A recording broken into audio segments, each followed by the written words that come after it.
Capítulo 13. Una hueste de ángeles rebeldes. Gaspard de la Nuit de Ravel se compone de 3 partes diferenciadas. Jace había interpretado ya la primera cuando se levantó del piano. Entró en la cocina, cogió el teléfono de Luke e hizo una única llamada. Luego regresó al piano y a Gaspard. Iba por la mitad de la tercera parte cuando vio una luz que barría el césped delantero de Luke. Se apagó al cabo de un momento, sumiendo la vista desde la ventana delantera en la oscuridad. Pero Jace ya estaba en pie y alargaba la mano para coger su cazadora. Cerró la puerta de Luke tras él sin hacer ruido, y descendió los escalones saltándolos de 2 en 2. En el césped junto a la acera había una motocicleta con el motor todavía retumbando. Poseía una extraña apariencia orgánica. Tubos que eran como venas glutinosas ascendían serpenteantes y envolvían el chasis. Y el único faro, ahora mortecino, parecía un ojo refulgente. En cierto modo, parecía tan viva como el muchacho que estaba apoyado en ella contemplando a Jace con curiosidad. Llevaba una cazadora de cuero marrón y el pelo oscuro se le rizaba hasta el cuello de la prenda y le caía sobre los ojos entrecerrados. Sonreía burlón, dejando al descubierto unos puntiagudos dientes blancos.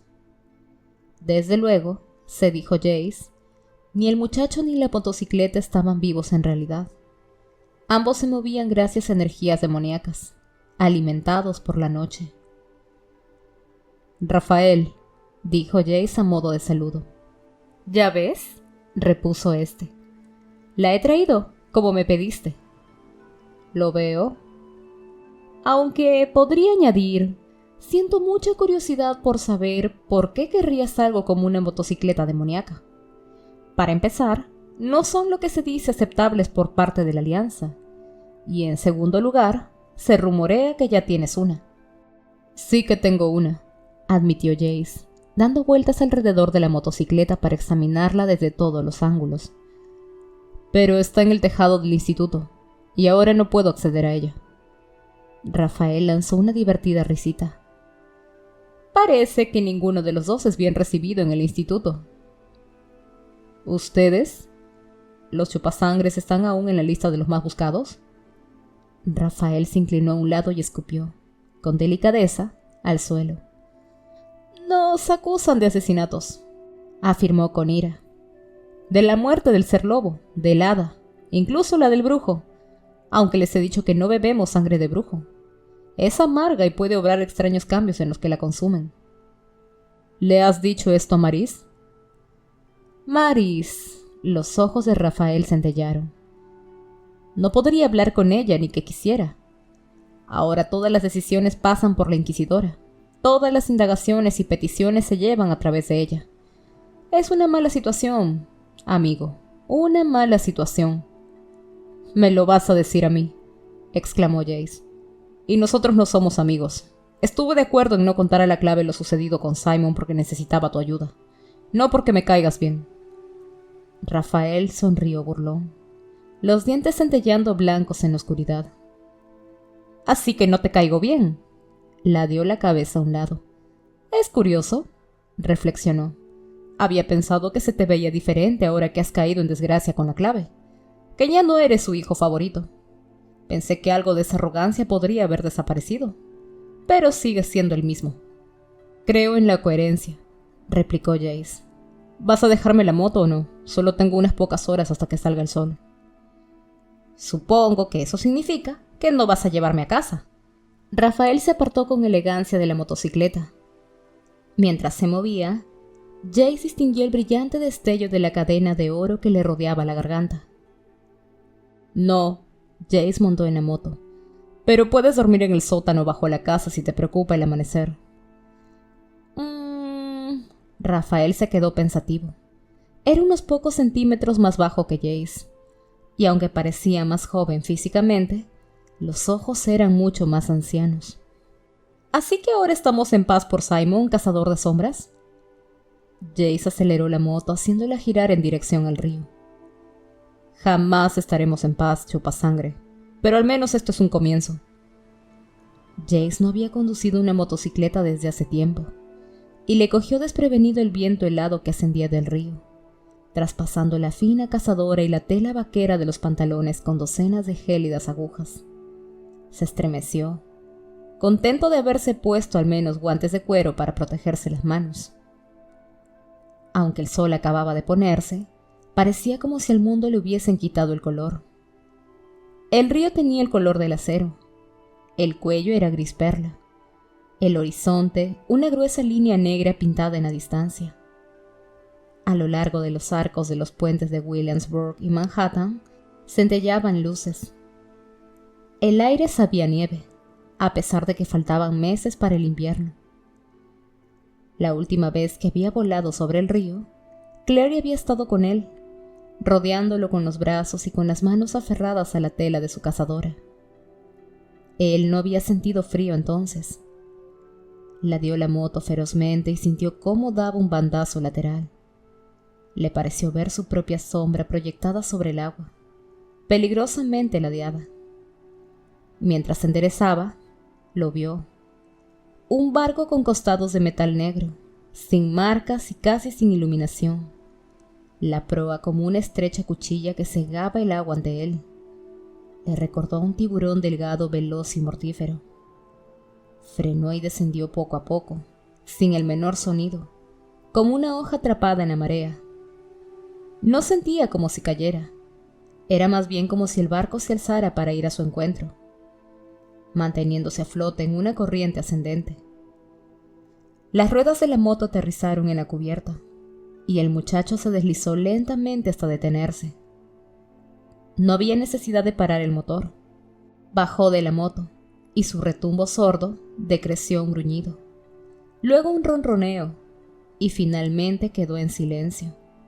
Cuando volvió la cabeza para echarle un vistazo, ésta daba un poco la impresión de estarle fulminando con la mirada, como un perro descontento después de decirle que debe quedarse. Le sonrió de oreja a oreja. «Regresaré por ti», dijo. «Tengo que revisar esta nave primero». Había muchísimo que revisar. Estaba de pie en una amplia cubierta, con el agua a su izquierda. Todo estaba pintado de negro. La cubierta, la barandilla que la rodeaba, incluso las ventanas de la larga y estrecha cabina estaban tapadas. La embarcación era más grande de lo que había esperado que fuera. Probablemente tenía la longitud de un campo de fútbol. Quizá más. No se parecía a ningún barco que hubiese visto nunca antes. Demasiado grande para ser un yate, demasiado pequeño para ser un buque de la marina. Y nunca había visto un barco donde todo estuviera pintado de negro. Jay se preguntó de dónde lo habría sacado su padre. Abandonando la moto, inició un lento recorrido por la cubierta. Las nubes habían desaparecido y las estrellas brillaban con un fulgor increíble. Podía ver la ciudad iluminada a ambos lados, como si estuviera de pie en un callejón vacío hecho de luz. Las botas resonaban sordamente sobre la cubierta. Se preguntó si Valentine estaba allí. Jace raras veces había estado en un lugar que pareciera tan totalmente desierto. Hizo una pausa momentánea en la proa de la nave, mirando abajo al río que se abría paso entre Manhattan y Long Island como una cicatriz. El agua se agitaba en forma de montículos grises, con trayazos plateados a lo largo de la parte superior, y soplaba un viento fuerte y constante, la clase de viento que solo sopla sobre el agua. Extendió los brazos y dejó que el viento le echara la cazadora hacia atrás como si fuesen alas, que le azotara el rostro con los cabellos, que le aguijoneara los ojos hasta hacer brotar lágrimas. Había habido un lago junto a la casa de campo de Idris. Su padre le había enseñado el lenguaje del viento y el agua, de la flotabilidad y el aire. «Todos los hombres deberían saber navegar», le había dicho. Fue una de las pocas veces en que había hablado de aquel modo, diciendo «todos los hombres», y no «todos los cazadores de sombras». Fue un breve recordatorio de que cualquier otra cosa que Jace pudiera hacer todavía formaba parte de la raza humana. Dio la espalda a la proa con los ojos escociéndole, y vio una puerta en la pared de la cabina, entre dos ventanas oscurecidas. Cruzando la cubierta con paso rápido, probó el picaporte. Estaba cerrada con llave. Con la estela, grabó una rápida serie de runas de apertura en el metal, y la puerta se abrió de par en par, con los goznes chirriando a modo de protesta, y derramando rojas escamas de óxido y a desuso. Dio otro paso al frente y la puerta se cerró tras él con un resonante portazo metálico, dejándole sumido en oscuridad. Profirió una palabrota mientras buscaba a tientas la piedra runa luz mágica que llevaba en el bolsillo. Los guantes resultaban repentinamente toscos y pesados, y sentía los dedos entumecidos por el frío. Hacía más frío dentro de lo que había hecho fuera en la cubierta. El aire era como hielo. Sacó la mano del bolsillo, tiritando, y no solo por la temperatura. Los cabellos del cogote se le erizaban y cada uno de sus nervios gritó. Algo no iba bien. Alzó la piedra runa, y ésta se encendió con un centelleo, haciendo que los ojos le lloraran aún más. A través de las lágrimas vio la borrosa figura delgada de una muchacha ante él, con las manos apretadas contra el pecho, y los cabellos como una mancha de color rojo sobre el metal negro que le rodeaba por todas partes. La mano le tembló, desperdigando dardos de luz mágica que brincaron como si una hueste de luciérnagas se hubiese alzado de la oscuridad. ¿Clary? Ella le miró fijamente, pálida, con los labios temblorosos. Las preguntas murieron en la garganta de Jace. ¿Qué hacía ella allí? ¿Cómo había llegado al barco? Un arrebato de dolor le dominó, peor que cualquier otro miedo que hubiese sentido jamás por sí mismo. Algo le pasaba a ella, a Clary. Dio un paso al frente justo cuando la chica apartaba las manos del pecho y las extendía hacia él. Estaban cubiertas de sangre pegajosa, que también cubría la parte delantera del vestido blanco como un babero escarlata. La sostuvo con un brazo cuando ella se desplomó hacia adelante, y casi soltó la luz mágica al recibir todo el peso de la joven sobre él. Notó el latido de su corazón, la caricia de sus suaves cabellos contra la barbilla. Todo tan familiar. No obstante, el aroma que surgía de ella era distinto. El aroma que asociaba con Clary, una mezcla de jabón floral y algodón limpio, había desaparecido. Olió solo a sangre y metal. La cabeza de la joven se la dio hacia atrás. Los ojos se le quedaron en blanco. El salvaje latir del corazón perdía velocidad. Se detenía. ¡No! La zarandeó con tanta fuerza que la cabeza se bamboleó contra su brazo. ¡Clary! ¡Despierta! Volvió a zarandearla. Y en esta ocasión las pestañas aletearon. Sintió su propio alivio como un repentino sudor frío. Entonces, los ojos de la muchacha volvieron a abrirse, pero ya no eran verdes. Eran de un blanco denso y refulgente, blancos y cegadores como faros en una carretera oscura, blancos como el vociferante ruido en el interior de su mente. He visto esos ojos antes, pensó, y entonces la oscuridad le invadió como una ola, trayendo el silencio con ella. Había agujeros perforados en la oscuridad, centellantes puntos de luz recortados en la sombra. Jay cerró los ojos intentando calmar su respiración. Tenía un regusto a cobre en la boca, como a sangre, y era consciente de que estaba tumbado sobre la superficie de metal frío, y que el frío se le filtraba a través de la ropa y le penetraba la carne. Contó hacia atrás desde 100 mentalmente hasta que su respiración se normalizó. Luego volvió a abrir los ojos. La oscuridad seguía allí, pero se había transformado en un familiar cielo nocturno salpicado de estrellas. Estaba en la cubierta del barco, tumbado sobre la espalda a la sombra del puente de Brooklyn, que se alzaba imponente ante la proa como una montaña gris de metal y piedra. Jace gimió y se alzó sobre los codos, y se quedó totalmente inmóvil al advertir la presencia de otra sombra, esta evidentemente humana, inclinada sobre él. «Fue un golpe bastante feo el que has recibido en la cabeza», dijo la voz que atormentaba sus pesadillas. «¿Cómo te encuentras?»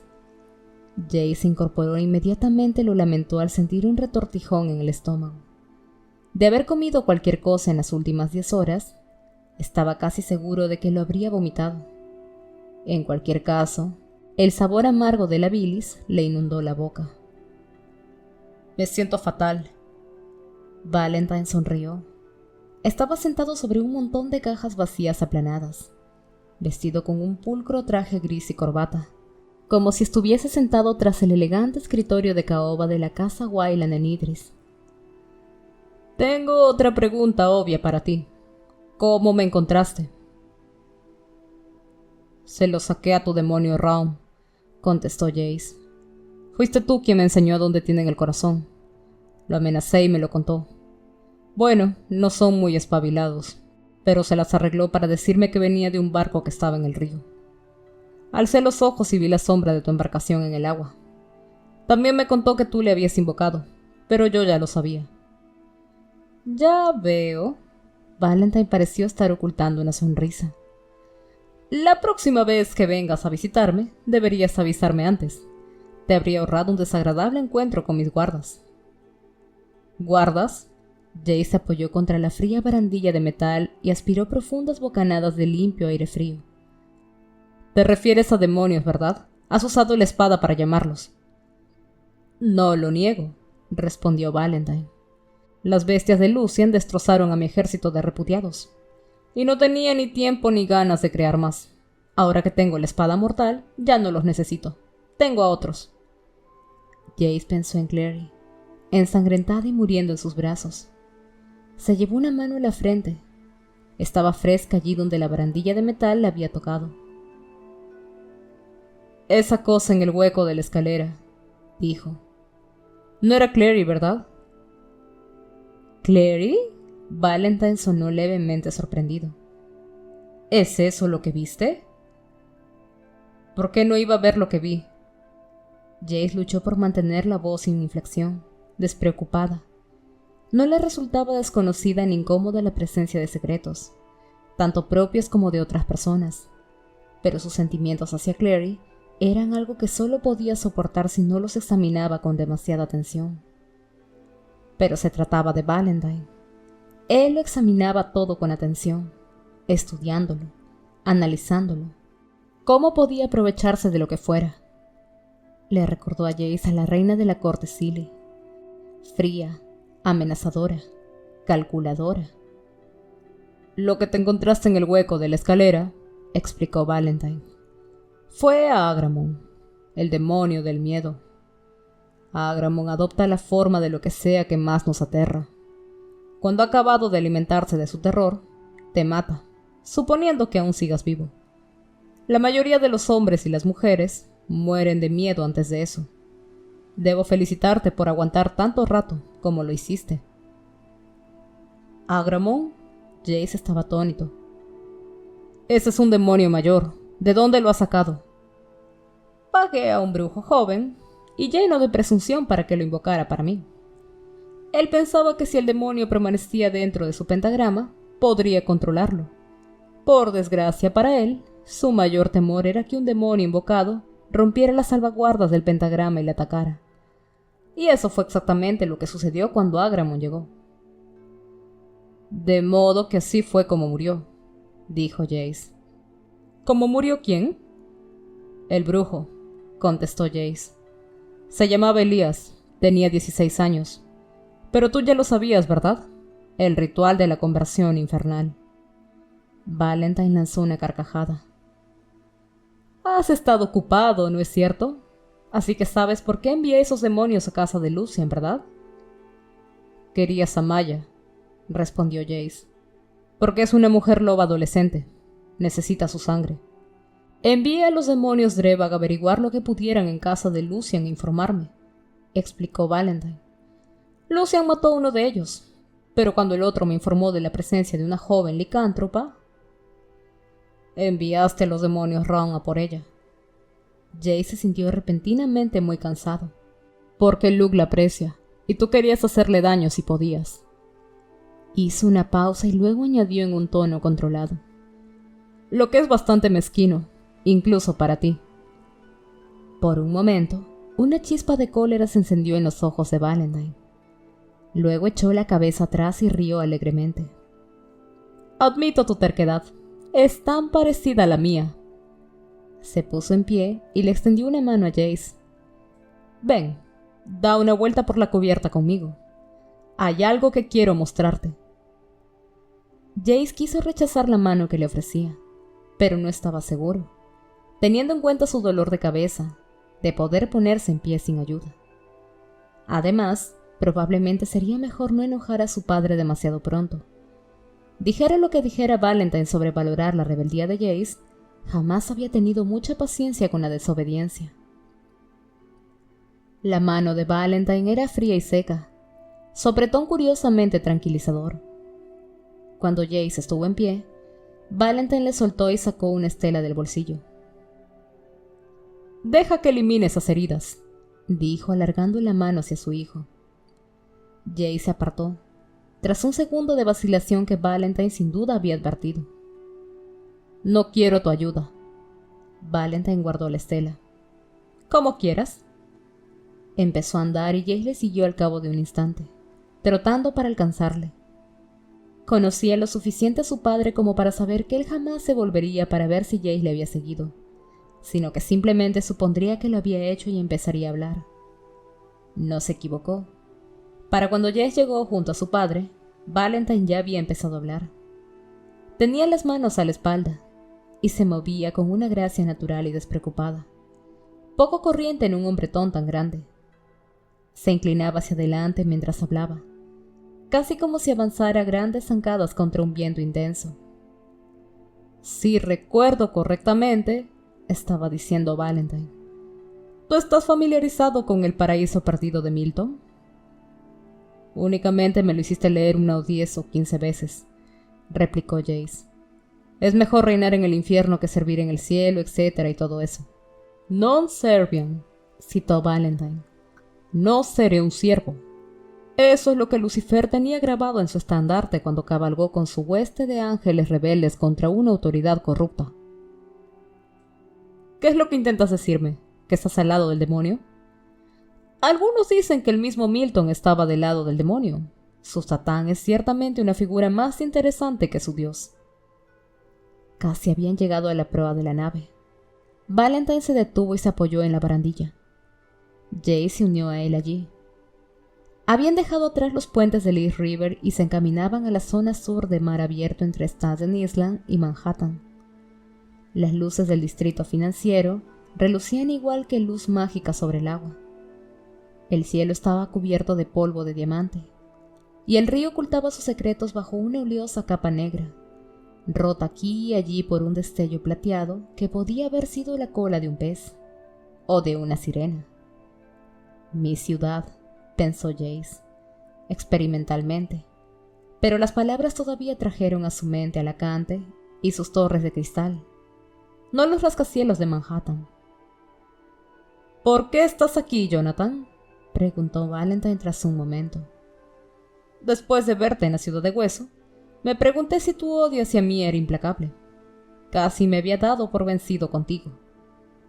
El tono de voz era uniforme, como lo era casi siempre, pero había algo en él.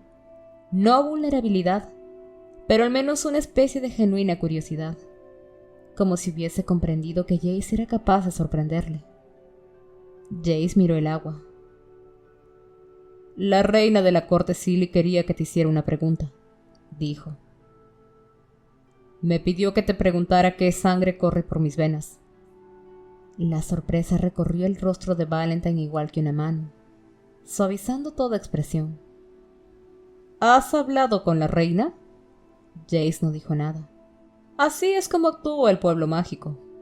Todo lo que dicen tiene más de un significado. Dile, cuando vuelva a preguntarte, que la sangre del ángel corre por tus venas».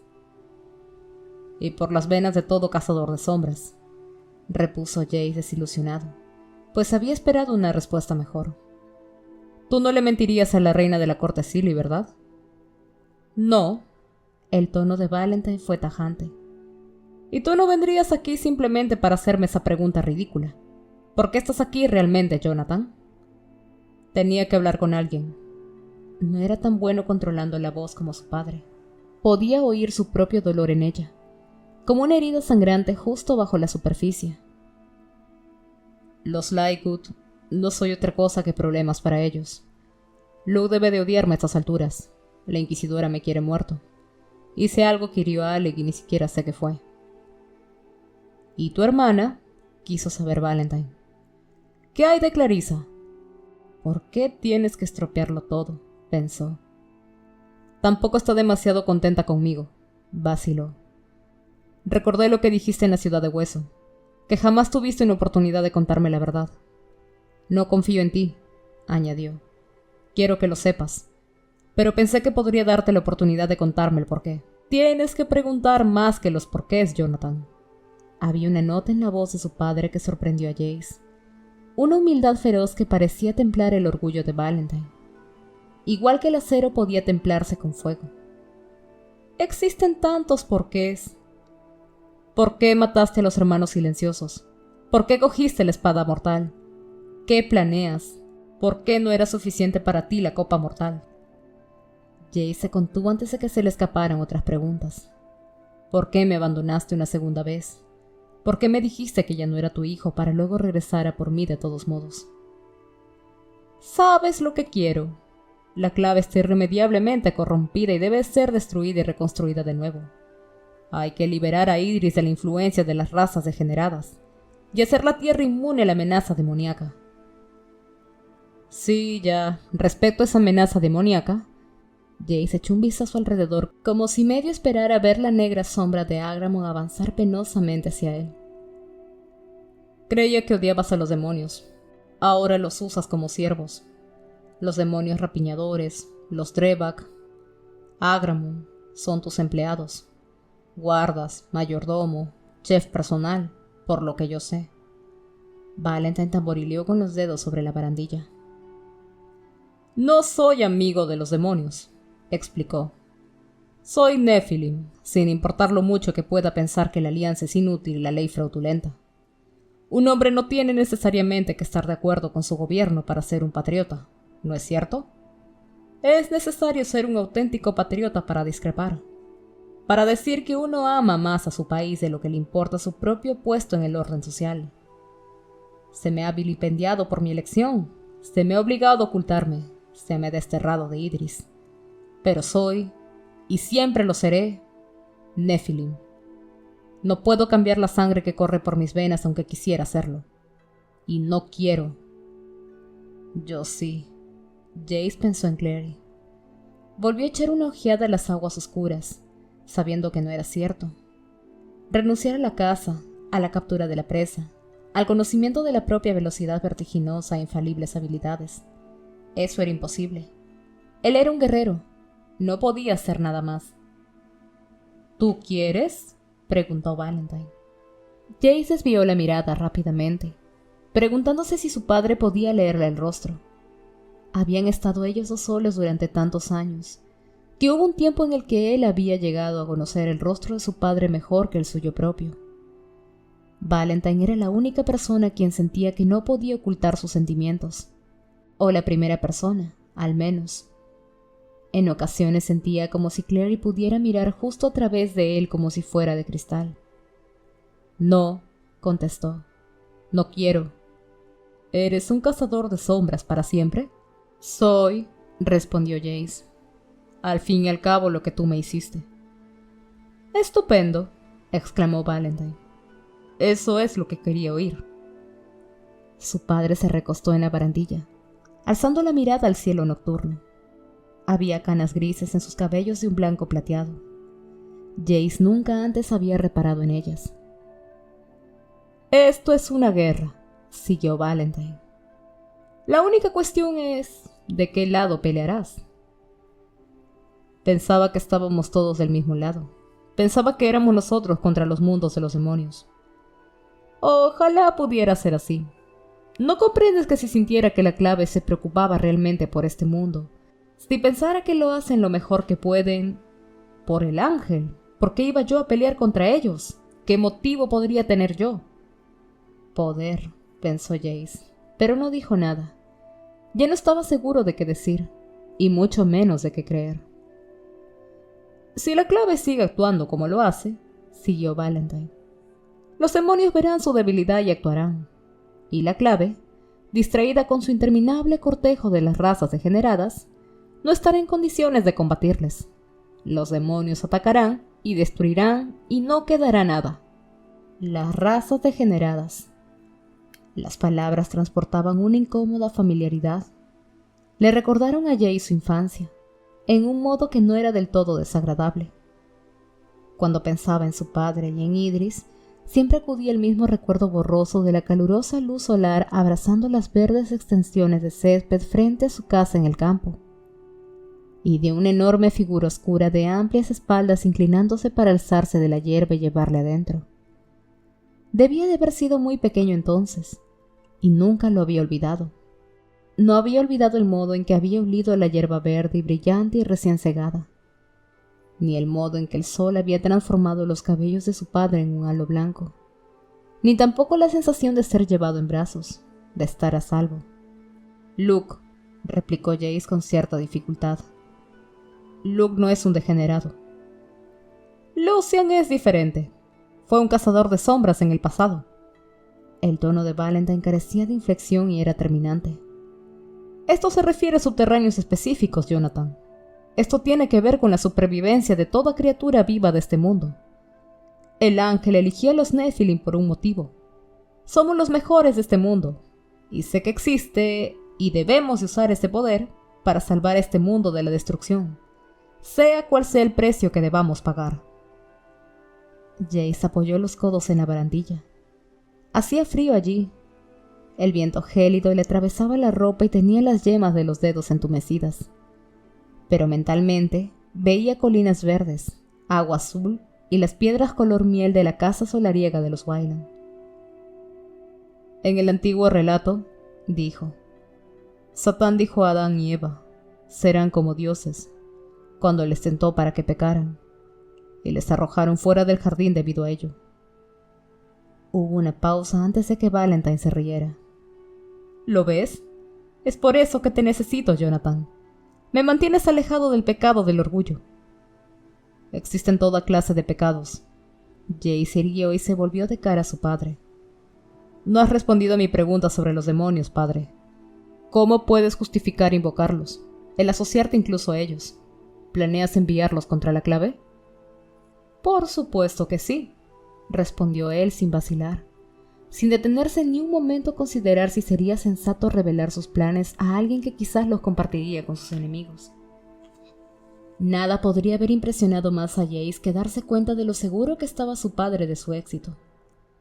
La clave no cederá a la razón, siguió este, únicamente a la fuerza. Intenté crear un ejército de repudiados.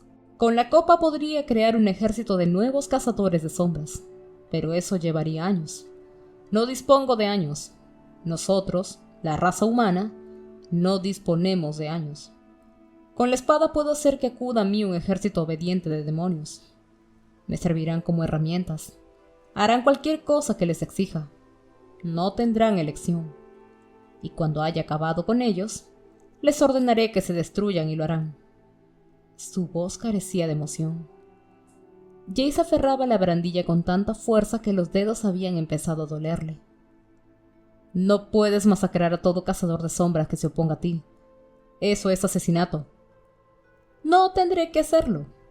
Cuando la clave vea el poder desplegado contra ellos, se rendirán. No son unos suicidas, y existen algunos entre ellos que me apoyan. No había arrogancia en la voz de Valentine, solo una tranquila certeza. Se mostrarán cuando llegue el momento. Creo que subestimas a la clave. Jace intentó que su voz sonara firme. No creo que comprendas lo mucho que te odian. El odio no es nada cuando se contrapone a la supervivencia. La mano de Valentine se dirigió al cinturón, donde la empuñadura de la espada brillaba pálidamente. Pero no es necesario que me creas sin más. Te he dicho que había algo que quería mostrarte. Aquí está. Extrajo la espada de la vaina y se la tendió al muchacho. Jace había visto a Malertach antes, en la ciudad de Hueso, colgado de la pared del pabellón de las estrellas parlantes, y había visto su empuñadura sobresaliendo de la funda que Valentine llevaba al hombro, pero nunca la había examinado realmente de cerca. La espada del ángel. Era de una plata oscura y pesada, que rielaba con un brillo apagado. La luz parecía moverse sobre ella y a través de ella, como si estuviese hecha de agua. En la empuñadura florecía una llameante rosa de luz.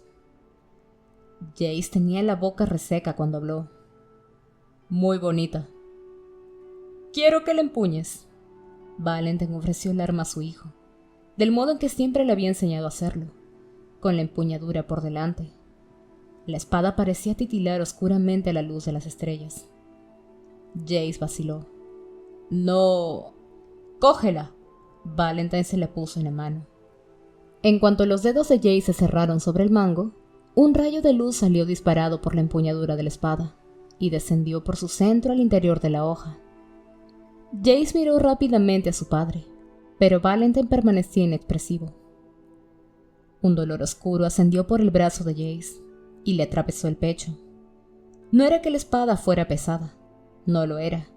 Lo que sucedía era que parecía querer tirar de él hacia abajo, arrastrarle a través del barco, a través de las verdes aguas del océano, a través de la frágil corteza de la misma tierra. Jace sintió como si le arrancaran el aire de los pulmones. Alzó violentamente la cabeza y miró alrededor. Y vio que la noche había cambiado. Había extendido una red centelleante de finos alambres dorados a lo largo del cielo, y las estrellas brillaban a través de ellas, relucientes como cabezas de remaches clavados en la oscuridad. Jace vio la curva del mundo a medida que éste se alejaba de él, y por un momento le dejó anonadado la belleza de todo ello. Entonces el cielo nocturno pareció resquebrajarse como un espejo, y fluyendo entre los fragmentos, llegaba una horda de formas oscuras, encorvadas y deformes, retorcidas y sin rostro, profiriendo un alarido mudo que abrazó el interior de la mente de Jace. Un viento gélido le quemó mientras caballos de 6 patas pasaban a toda velocidad. Los cascos arrancaron chispas ensangrentadas de la cubierta del barco. Los seres que les montaban describían círculos aullando y rezumando una venenosa baba verde. Jace se inclinó sobre la barandilla, presa de incontrolables arcadas, con la espada aún sujeta en la mano. Debajo de él, el agua se agitaba llena de demonios igual que un estofado venenoso. Vio criaturas con púas de ojos sanguinolentos como platos, que forcejeaban al ser arrastradas por hirvientes masas de resbaladizos tentáculos negros. Una sirena atrapada en las garras de una araña acuática de 10 patas chilló impotente mientras la criatura le hundía los colmillos en la palpitante cola. Los ojos rojos del ser brillando igual que cuentas de sangre. La espada cayó de la mano de Jace y chocó contra la cubierta con un tintineo. Súbitamente, el sonido y el espectáculo desaparecieron y la noche quedó silenciosa. Él se aferró con todas sus fuerzas a la barandilla, mirando fijamente el mar con incredulidad. Estaba vacío, la superficie rizada tan solo por el viento. ¿Qué ha sido eso?, musitó. Sentía la garganta áspera, como si se le hubiesen raspado con papel de lija. Miró con los ojos desorbitados a su padre, que se había inclinado para recuperar la espada alma de la cubierta donde Jace la había dejado caer. ¿Son esos los demonios que ya has invocado? No, Valentín envainó a Malertach. Esos son los demonios a los que la espada ha traído a los bordes de este mundo. He traído mi barco a este lugar porque las salvaguardas son pobres aquí. Lo que viste es mi ejército, aguardando al otro lado de las salvaguardas, aguardando a que les llame a mi lado. Sus ojos tenían una expresión seria. ¿Todavía piensas que la clave no capitulará? Jace cerró los ojos. No todos. Los Lightwood no, dijo. Tú podrías convencerlos. Si te pones de mi lado, juro que no les ocurrirá ningún daño. La oscuridad tras los ojos de Jace empezó a tornarse roja. Había estado imaginando las cenizas de la vieja casa de Valentín, los huesos ennegrecidos de los abuelos que nunca había conocido. En aquellos momentos veía otros rostros, el de Alec, el de Isabel, el de Max, el de Clary. Ya les he hecho tanto daño, murmuró. Nada más debe sucederle a ninguno de ellos. Nada. Desde luego, lo comprendo. Y Jace se dio cuenta, con asombro, de que Valentine sí comprendía, que de algún modo valía lo que nadie más parecía capaz de comprender. ¿Crees que es culpa tuya todo el daño que ha acaecido a tus amigos, a tu familia? Sí que es mi culpa. Tienes razón, lo es. Al oír aquello, Jace alzó los ojos con total estupefacción. La sorpresa de ver que le daban la razón peleó con el horror y el alivio, en igual medida. ¿Lo es? El daño no es deliberado, por supuesto, pero eres como yo. Envenenamos y destruimos todo lo que amamos. Existe una razón para eso. ¿Qué razón? Valentine echó una ojeada al cielo. Estamos hechos para un propósito más elevado, tú y yo. Las distracciones del mundo son simplemente eso, distracciones. Si permitimos que éstas nos desvíen de nuestro rumbo, somos castigados. ¿Y nuestro castigo cae sobre todas las personas que nos importan? Eso parece un poco cruel. El destino jamás es justo. Estás atrapado en una corriente mucho más fuerte de lo que tú eres, Jonathan. Lucha contra ella, y te ahogarás no solo tú, sino también aquellos a quienes tratas de salvar. Nada con ella, y sobrevivirás. Clary, ningún daño le ocurrirá a tu hermana si te unes a mí. Iré hasta el fin del mundo para protegerla. La llevaré a Idris, donde nada pueda sucederle. Te prometo eso. Alec, Isabel, Max... Los pequeños Laiku también tendrán mi protección. Luke, dijo Jace con voz queda. Todos tus amigos serán protegidos, aseguró Valentine tras una pequeña vacilación. ¿Por qué no quieres creerme, Jonathan? Este es el único modo en que puedo salvarlos, lo juro. Jace no podía hablar. En su interior, el frío del otoño combatía el recuerdo del verano. ¿Has tomado tu decisión?, quiso saber Valentine. Jace no podía verle, pero podía oír la irrevocabilidad de la pregunta. Su padre parecía impaciente. Jace abrió los ojos. La luz de las estrellas fue un estallido blanco sobre sus iris. Por un momento, no pudo ver nada más. Sí, padre, he tomado mi decisión.